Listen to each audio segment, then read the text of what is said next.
everything I've done, there's always a little bit of something I would just like to tweak a little bit. So it's really, I'm still hunting down the great tune that I've never written. It's somewhere out there, and that's what makes me get up in the morning. I just know I can do better.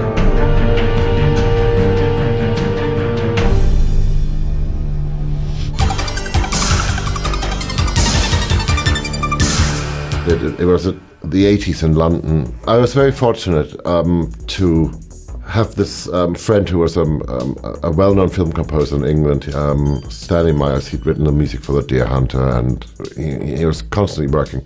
And I got the job to be his assistant, run the espresso machine, and he would teach me about the orchestra. Friends of ours had started a little movie company called Working Title Film, and so we worked on a movie called My Beautiful Laundrette, starring Daniel Day-Lewis. And so that was really my first introduction into film scoring. It sort of took off. It was this really unusual piece of filmmaking, and that was a good start.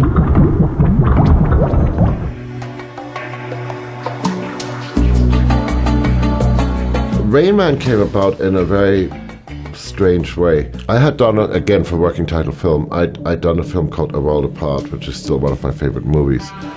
And Barry Levinson's wife, Diana, had seen the film and loved the soundtrack and went out, bought the CD for him and gave him the CD. I remember it was 11 o'clock at night in my little studio down a back alley in the shadier neighborhoods of London. And there was like a knock on the door, and I opened the door. There's a man standing there going, "Hello, my name's Barry Levinson. I'm a director." And I'm going, "Yeah, you and my mum both." He started to tell me about this movie that he was making with Dustin Hoffman and Tom Cruise, and he asked me very politely if I would even consider going to Hollywood and working on it, while I was just going, "Yes, please." So I did it the way I did any independent little movie I had done in England before, except now we were in Hollywood. It made me very, very nervous. Literally, Barry had to tell me, "This is okay, move on, go to the next bit," because I would have just spent forever on a single note.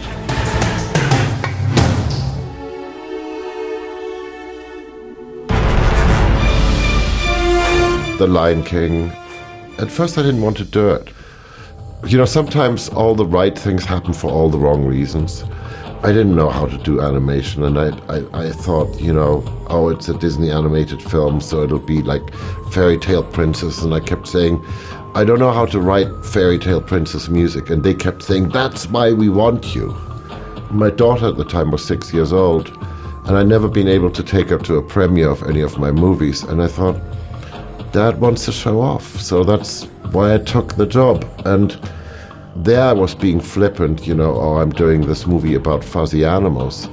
And suddenly I realized that the heart of the story is a child losing their father. And my father died when I was very young. Suddenly I was confronted with something, and, the fuzzy animal movie became actually very serious and very profound for me. And so, I wrote a requiem for my dad.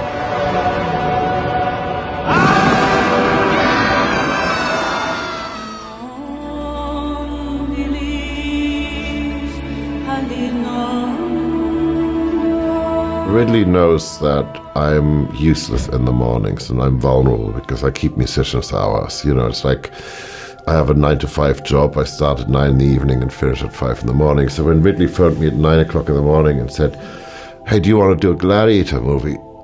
all I could think about was men in skirts and sandals. And he went, "No, Hans, it's not that sort of a Gladiator movie." It used to be in the screenplay, it titles Gladiator pretty much straight into the battle. And I realized one of the things that was missing, and it was missing for Ridley as well, was a female soul. There was, we talked about this idea that we needed a female voice in this. And these are the great things that happen during movies.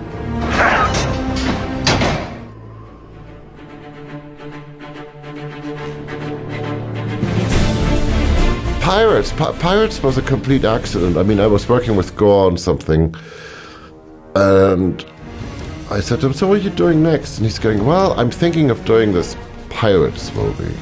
Going, Pirates movie? Really? Seriously? This is the worst idea I ever heard. I got a phone call from Gore on a Sunday going, come over, have a look at this thing. He showed me a movie that I couldn't possibly have imagined, when he was talking about it. And I loved how wrong I was and how right he was. There was very little time left by the time I got onto this. I was going, okay, I better go home and write a theme. And I started at 7:30 in the evening. I'm just exploding with ideas, except I'm starting to be so tired. So the playing gets worse and worse and worse. And it's just like my fingers aren't moving properly anymore. Now it's 5 o'clock in the morning or so. So that's sort of how that movie came about. What seems to be a major preoccupation of Chris's and mine is the idea of time and how time affects everything. If you think about the 3 Batman movies we did, Batman Begins, Dark Knight, and Dark Knight Rises, it's 3 movies to you, but it was 12 years of our life. I think we managed to figure out a new way of telling those sort of stories. I've done over 100 movies and it's always been the same. I never know if it's working. I never know how it's working. Sometimes I have the instinct that I might be onto something, and sometimes you get that feeling of, ooh, it's all falling into place. The images and the sound are becoming one. I think sonically, the sound of those movies became different, and the sound of those movies very much, I think, influenced other movies around us.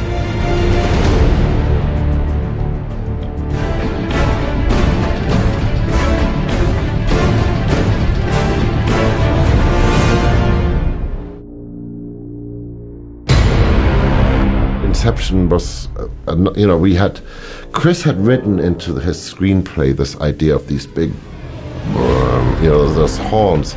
So it was a story point, and suddenly everybody absconded with that idea and put it into every trailer that there was.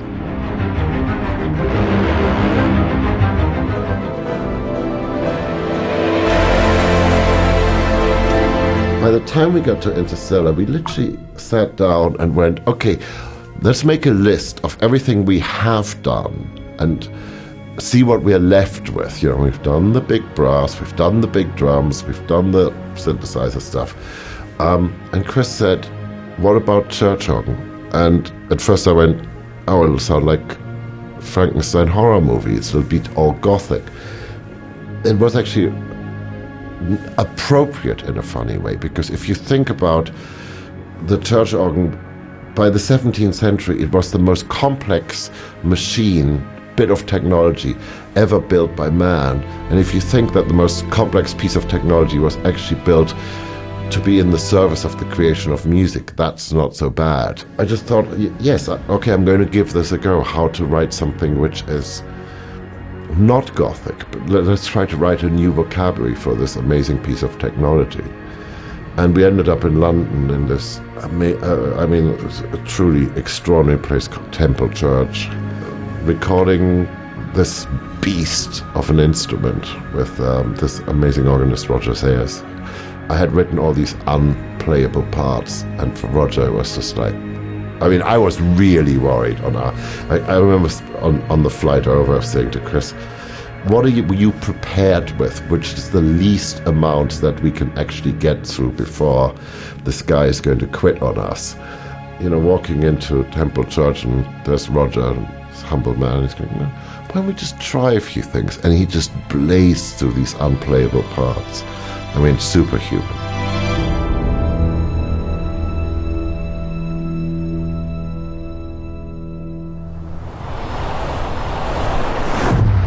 Blue Planet 2, little did I know, because I'm ignorant, this Earth, this little blue planet of ours that we cohabitate, 70% of it is covered in water, and we're so used to terra firma. So I thought, wouldn't it be interesting to figure out how to have we called it the Tidal Orchestra, an orchestra that, has sort of ebb and flow and waves, and so we just sort of figured out how to make the orchestra into a more impressionistic tool, and basically explain to the players that everything they learned about their instruments was now going to go by the wayside, and we were going to figure out a new way of playing the instruments.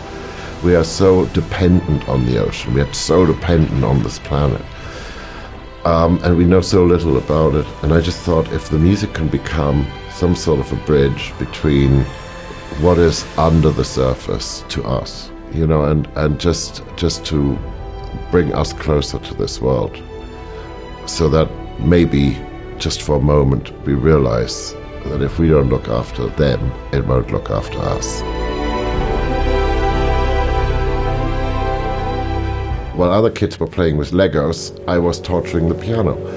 And you know, it sort of became an obsessive thing. So I'm basically unemployable. I can't do anything else. I have to stick with this music thing because it's the only thing I ever learned, and it's the only thing that gets me out of bed in the morning. It's the only thing I want to do. You know, I'm still learning.